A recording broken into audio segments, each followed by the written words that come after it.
Alors aujourd'hui, vidéo sur le MBTI. Donc c'est un sujet qui me tient à cœur car c'est quelque chose que je pratique au quotidien. Je vous en ai déjà parlé plusieurs fois sur cette chaîne. Donc je voulais approfondir un peu le sujet. Je voudrais vraiment apporter les bases et je pense que je vais leur faire en plusieurs vidéos. Là, je pense que je vais faire une série de 2-3 vidéos pour vous expliquer le concept. Je vais le faire de manière très pédagogique. Donc si vous connaissez déjà le concept, peut-être que ça ne va pas vous intéresser parce que c'est vraiment la base. Mais j'essaie quand même je vais essayer quand même d'aborder ce sujet sous un angle différent de ce que vous pouvez trouver sur Internet. Sur Internet, c'est très technique. Il vous parle donc des 8 lettres, il vous parle des fonctions cognitives. C'est assez compliqué, même moi qui m'y intéresse. J'ai eu du mal au début à accrocher. Donc moi, j'ai persévéré, je me suis beaucoup renseigné. Et là, maintenant, aujourd'hui, je suis plutôt dans le cas pratique, de voir dans le quotidien à quoi ça sert, comment on peut l'utiliser. Et c'est vraiment un outil super puissant. Donc, c'est Carl Jung qui a inventé ça. Il s'est rendu compte que dans les individus, il y avait des introvertis et des extravertis. Et ensuite, une fois qu'on a dit ça c'est assez intuitif. On le remarque tous qu'il y a des gens qui sont plus introvertis, plus extravertis que d'autres. Et ensuite, il a surtout trouvé 2 lettres qui permettent vraiment d'identifier une personne. Et c'est sur ça que je vais assister aujourd'hui. Donc, euh, il va y avoir euh, 4 lettres qui définissent une personne. Moi, j'appelle ça, pour simplifier, le, le où, le quoi, le pourquoi et le comment. Quand on fait quelque chose dans la vie, ça doit répondre à ces quatre questions.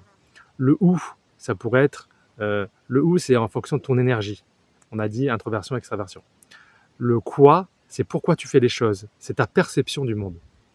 Après, il y a le pourquoi. Donc, pourquoi on fait les choses? Est-ce qu'on fait les choses euh, pour, son, pour le bien-être, pour son entourage, ou est-ce qu'on fait les choses pour soi ou plus pour de la compétition? Donc, c'est pourquoi on fait les choses. Et en dernier, ça va être le comment. Comment on le fait? Est-ce qu'on le fait de manière organisée ou est-ce qu'on le fait de manière plus flexible, plus improvisée? Et une fois qu'on a répondu à ces 4 questions, on va comprendre comment fonctionnent les gens et comment ils appréhendent dans chaque situation, comment il va appréhender justement une situation et de quelle manière son cerveau va l'analyser et va le traiter. Donc aujourd'hui, je vous dis, je vais me consacrer sur les 2 lettres du milieu, qui pour moi est essentiel. Donc ça serait le quoi et le pourquoi. Ou autrement dit, ça pourrait être euh, quelle est la perception et la décision. De quelle manière on perçoit les choses et comment on prend nos décisions. Pour cela, je vais vous prendre un exemple simple de la vie de tous les jours. On pourrait imaginer que vous faites une soirée à la maison. Vous organisez une soirée à la maison, vous avez des amis, et là, il y a 2 possibilités. Vous dites, ben, on fait quoi justement? Il y a le quoi et le pourquoi. Mais qu'est-ce qu'on fait pendant cette soirée? On fait quoi aujourd'hui? Donc, il y en a qui vont proposer, ah ben, si on se matait une série, ou venez, on se regarde un film. Ben ça, par exemple, regarder une série, regarder un film, c'est très S. Donc, on a 2 lettres. C'est la perception, c'est le S ou le N. Un S, il va être sensoriel. Il va aimer le confort, il va aimer quelque chose sur l'instant présent. Donc, il va vouloir quelque chose de concret. Il va vouloir un film, il va vouloir une série. Ça va être le côté être installé confortablement dans un canapé, un peu chill, voilà, à se mater une série, quelque chose d'assez prévisible, assez voilà, dans un cadre assez connu. Donc ça va être très S. Un N, il va vouloir faire quelque chose de plus improvisé. Il va vouloir dire, ben non, venez, on invente un jeu.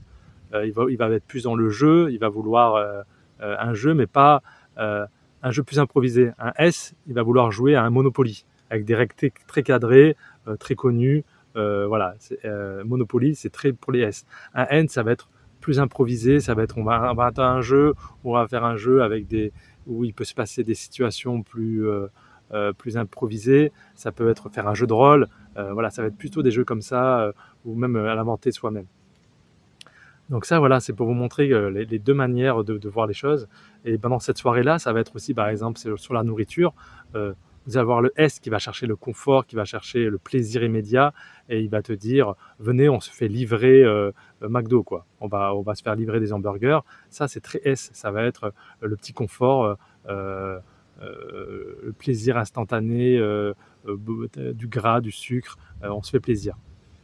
Le N, il va être beaucoup plus faire attention à un produit plus équilibré, meilleur pour la santé. Le N, il voit sur le futur, il voit sur le long terme.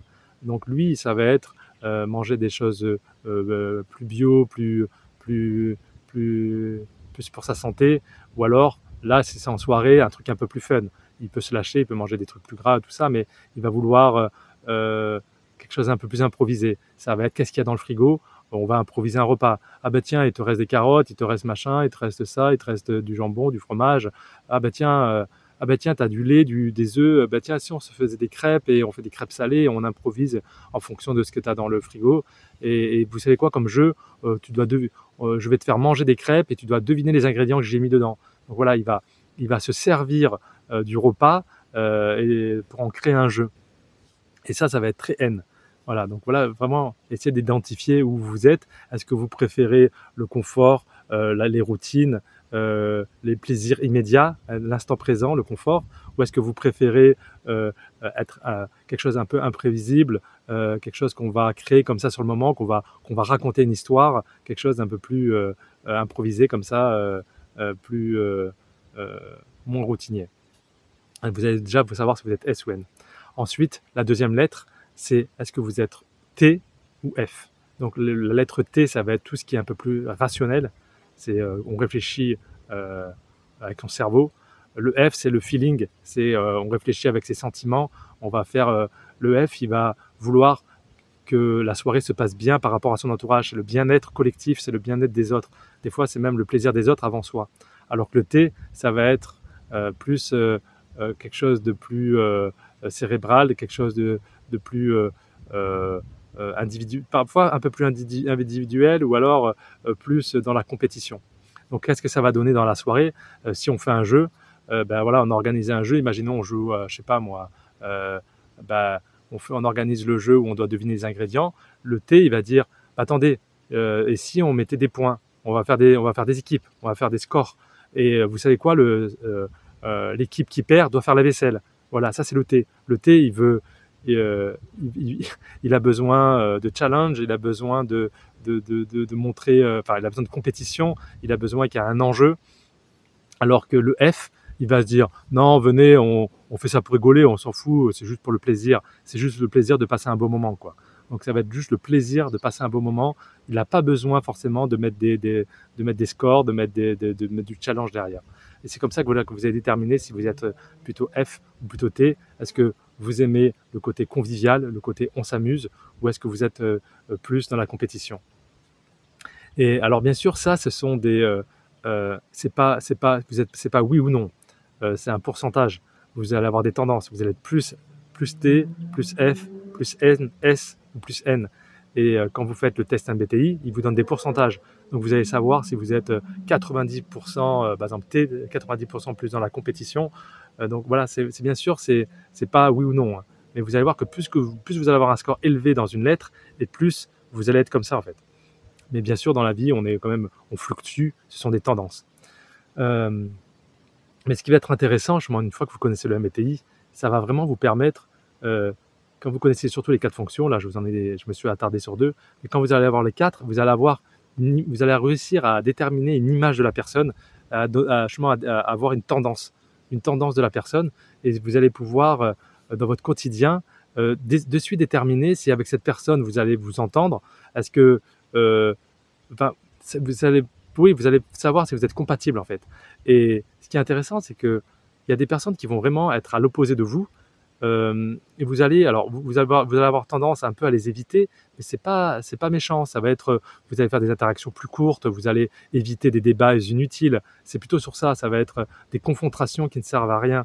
Même dans votre famille, s'il y a des gens, vous allez détecter qu'ils ont les 4 lettres opposées à la vôtre, ça sert à rien dans les dîners. C'est pour ça que des fois dans les dîners, ça se part en politique, machin, tout le monde essaie de se convaincre, ça sert à rien. Une fois que vous allez réussir comme ça très vite à identifier les 4 lettres de la personne en face, vous allez vous dire, bon, ça sert à rien, il a une vision différente. Lui, il est dans le F, moi je suis dans le T, lui, il est dans l'instant présent, etc.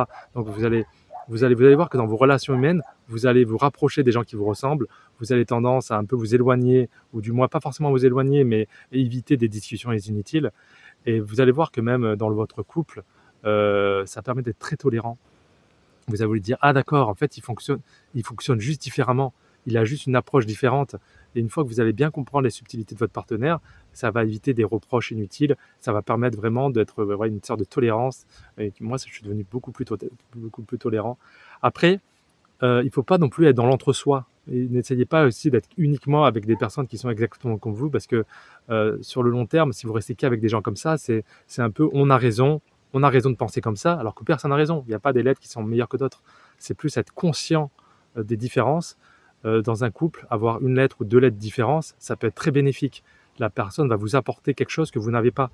Elle peut vous apporter un peu plus d'extraversion, elle peut vous apporter un peu plus de vision future, de générer mieux un budget.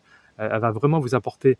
Alors après, dire les opposés s'attirent, là, bon, je suis un peu quand même en désaccord, parce qu'un couple qui serait totalement en opposé, ça va être des disputes tout le temps. Alors ça peut marcher, mais c'est tout le temps des disputes, c'est toujours de l'incompréhension, surtout si vous ne connaissez pas le MBTI. Donc quelqu'un qui connaît bien le MBTI, vous êtes opposé, vous pouvez, en étant très tolérant, en essayant de comprendre l'autre, et ne pas essayer de le faire changer, parce qu'il n'y arrivera pas. Donc ce sera plutôt à nous dire: il est différent, je m'adapte à lui, j'en prends note, et j'essaye justement de faire en sorte que ça fonctionne, en prenant la particularité de chacun.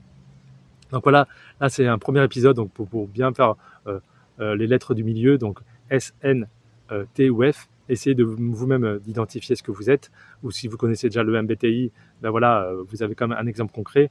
Alors je vais peut-être vous donner d'autres exemples pour identifier si vous êtes S ou N. Donc je vous dis S, ça va être le S, il va être vraiment dans la routine, dans les traditions. Il va aimer les fêtes de famille, tout ce qui se répète en fait. Il va pas aimer le changement. Le S, il veut que ça soit là on est dans le cliché du S, hein. Quelqu'un qui est très très S, il voudra jamais changer les habitudes. On a toujours fait comme ça, pourquoi on ferait différemment? Voilà, c'est un peu le cliché du S. Il va aussi voir à court terme. Ça veut dire que les S, souvent, ça va être des gens qui fument. Les fumeurs, c'est souvent des S, parce qu'ils sont dans le court terme, et ils ne voient pas le préjudice sur le long terme. T'as beau dire que c'est mauvais pour la santé, tant qu'ils n'ont pas de problème de santé, les S, ils vont continuer. C'est pas concret, ils veulent du concret. Donc les S, ils vont manger moins bien, ils vont prendre un peu plus de risques de leur santé, parce que tant que vous n'êtes pas malade, pour eux, c'est pas concret. Et le jour, par contre, où vous avez un problème de santé, ils vont arrêter de fumer, par exemple, du jour au lendemain. Le N, à l'inverse, ça va être quelqu'un d'un peu plus créatif. C'est quelqu'un qui voit sur du long terme.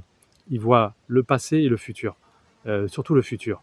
Donc le N, il va penser à les conséquences sur du long terme. Donc c'est des profils qui vont être plus tendance à justement à prendre soin de leur santé, à économiser de l'argent, à voir leur futur. Et après, donc on a le T et le F. On va essayer de donner d'autres exemples concrets. Le T, un T, donc il va être rationnel, il va être plus dans la logique, il va vouloir être dans l'argumentation, trouver des... après, dans la compétition, comme j'ai dit tout à l'heure, il va être plus compétitif. Au travail, il va vouloir être dans l'efficacité. Voilà, quelqu'un qui a du T dans son travail, c'est efficacité, logique, réflexion. Un F, il va être plus dans l'harmonie, dans le bien-être collectif. Donc rien que ça, par rapport au choix des métiers, un F, il va peut-être s'épanouir plus dans des métiers où il y a du social, où il y a de l'aide à la personne, où il y a un bénéfice pour le groupe, pour l'humain, pour le côté humain. Alors qu'un T, ça va être un peu plus la performance, un peu plus individualiste. Donc voilà, là je vous dis, c'est vraiment une manière assez simple d'appréhender le MBTI avec des cas concrets. Je vous donnerai dans la prochaine vidéo les 2 lettres qui restent, les 2 lettres restantes, ça vous permettra de connaître vos 4 lettres. Et dans une 3e vidéo, je vous ferai en plus vraiment des situations de tous les jours, comment on peut le détecter et comment vraiment on peut profiter du MBTI pour comprendre son environnement, comprendre les gens. Voilà, j'espère que cette vidéo vous a plu. Dites-moi si vous aimez ce genre de vidéo pédagogique. Est-ce que vous trouvez que c'est trop simpliste? Est-ce que vous voulez que je sois plus technique? Faites-moi un retour. Je vous dis à très bientôt. Mettez-moi un commentaire. À bientôt.